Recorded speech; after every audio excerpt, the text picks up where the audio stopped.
Kenapa Washington terus menambah daftar hitam perusahaan Tiongkok? Benarkah Amerika Serikat menggunakan sanksi politik untuk membunuh persaingan dagang?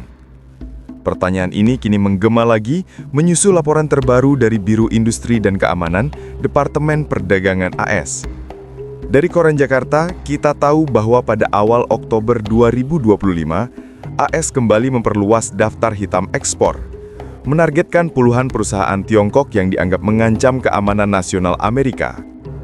Namun di balik alasan resmi itu banyak yang bertanya, apakah ini sungguh soal keamanan atau justru politik dagang yang disamarkan?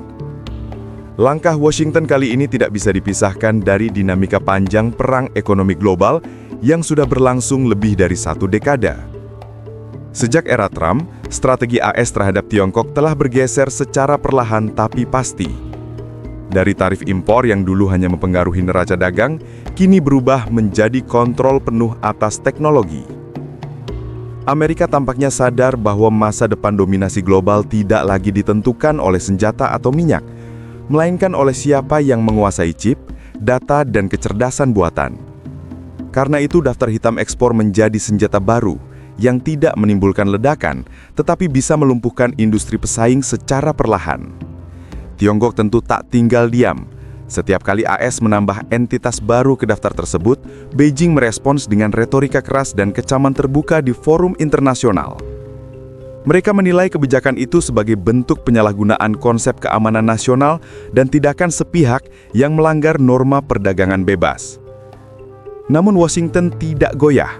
Dalam pandangan mereka, banyak perusahaan Tiongkok terutama di bidang semikonduktor, telekomunikasi, dan bioteknologi terlibat dalam apa yang disebut fusi sipil militer, penggunaan teknologi sipil untuk kepentingan militer. Disinilah konflik moral dan kepentingan mulai bertabrakan, antara hak negara melindungi diri dan hak bangsa lain untuk berkembang. Dampak dari kebijakan ini menjalar ke seluruh dunia. Setiap sanksi baru berarti rantai pasok global terguncang. Setiap larangan ekspor chip berarti pabrik-pabrik di Asia Timur harus menata ulang suplai mereka.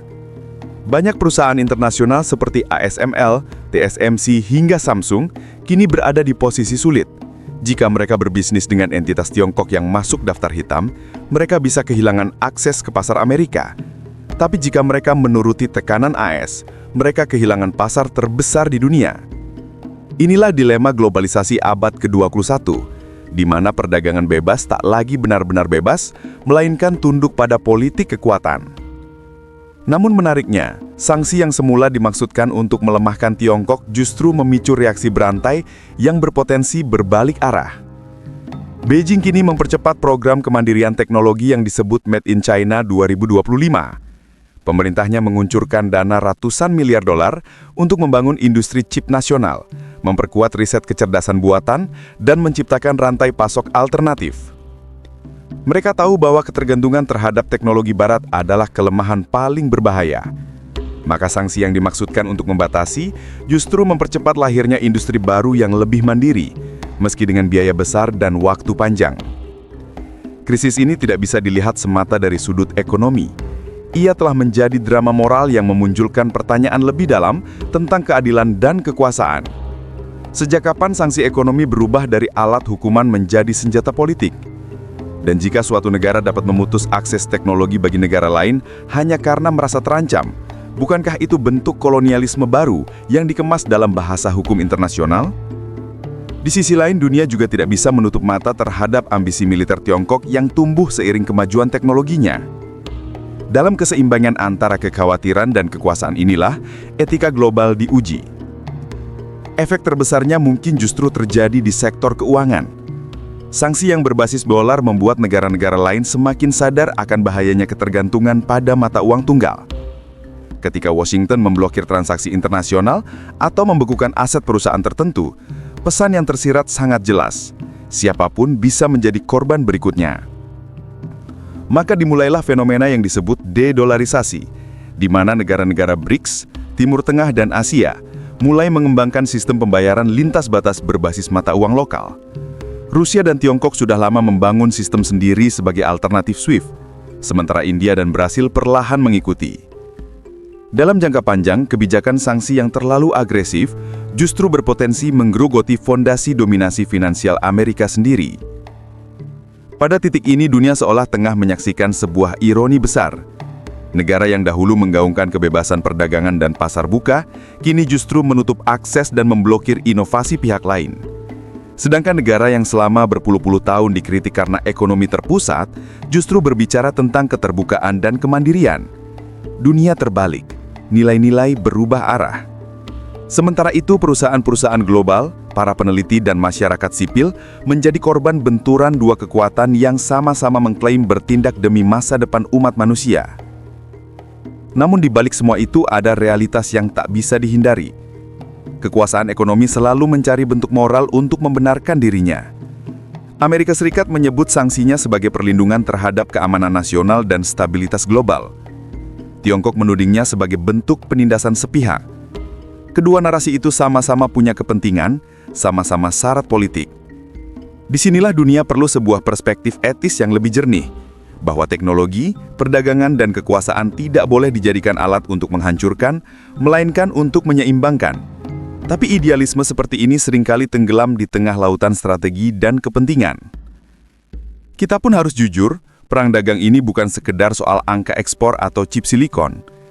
Ia adalah refleksi dari pertarungan ideologis yang lebih besar antara model ekonomi liberal yang kini semakin proteksionis dan model sosialisme pasar yang semakin agresif. Dalam arena ini tak ada yang benar-benar suci. Keduanya berupaya mempertahankan pengaruh, keduanya menggunakan ekonomi sebagai alat politik.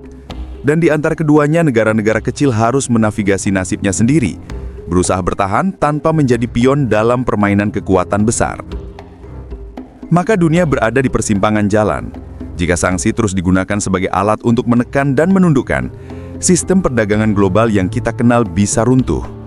Fragmentasi ekonomi mungkin tak terhindarkan. Satu blok mengikuti standar barat, blok lain membangun jaringan baru di bawah pengaruh Tiongkok, maka pasar global yang selama ini terhubung bisa berubah menjadi pulau-pulau ekonomi yang saling curiga. Dan dari sanalah ketidakpastian baru lahir.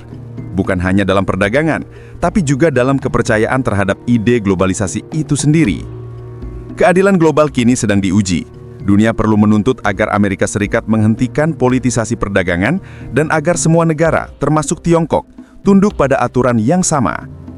Tidak ada negara yang berhak menggunakan hukum internasional hanya ketika menguntungkan. Sanksi yang mematikan pertumbuhan dan menghancurkan mata pencarian jutaan orang tidak bisa dibenarkan, seberapa luhur pun alasannya. Keadilan sejati menuntut transparansi dalam kekuasaan, dan moralitas sejati menuntut keberanian untuk tidak menyalahgunakan kekuatan ekonomi.